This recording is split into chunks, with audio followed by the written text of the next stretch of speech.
A very good day to you and welcome to the program. I want to speak to you about the remnant of God. You know, so often you'll go out to some public place and you might feel you're the only Christian standing there. Have you ever felt like that?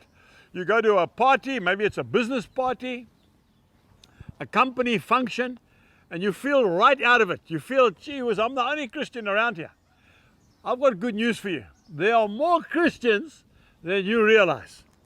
Let's just go to the book of Romans chapter 11, and I'm just going to read a couple of verses, starting at verse 1.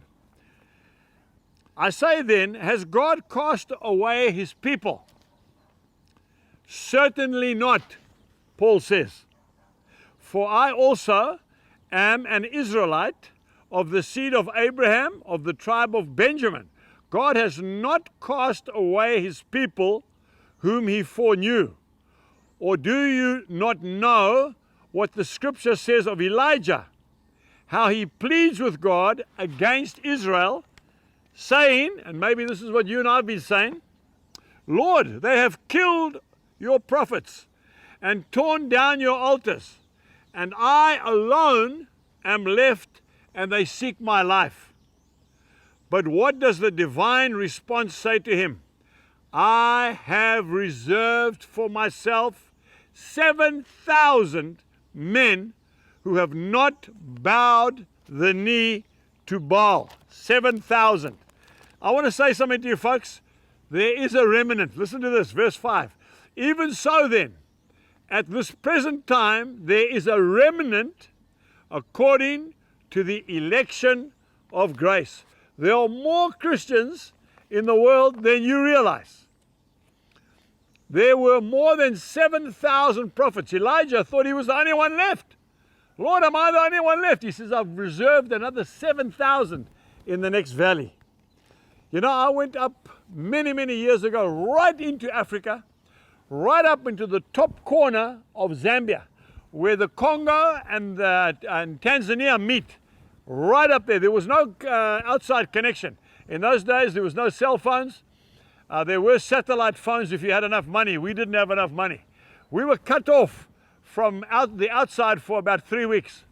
And I'll never forget the one day feeling really down in the dumps. And I went into this little fishing village called Kashikish. I'll never forget it. With that big yellow seed sower that we used to preach the gospel of. And I went into a little office.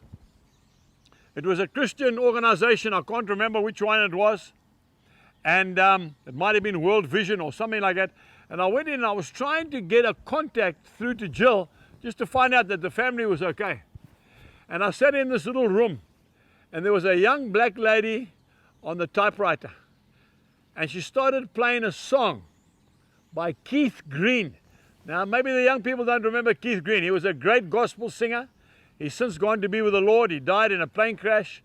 And he was singing one of my favorite songs. Well, I just burst out crying. I could not believe that in the middle of nowhere, here was a Christian lady playing Christian music, one of my favorite songs. You know, she took us to her house. She allowed us to have a nice bath. She cut up some pawpaw for us. She gave us an opportunity to rest. We'd been on the road for 6 weeks preaching in this big truck. I want to tell you, there are Christians all over the world. Remember Gideon. Gideon started off with 32,000 soldiers. The Lord said, too many. He ended up with 300 soldiers from 32,000.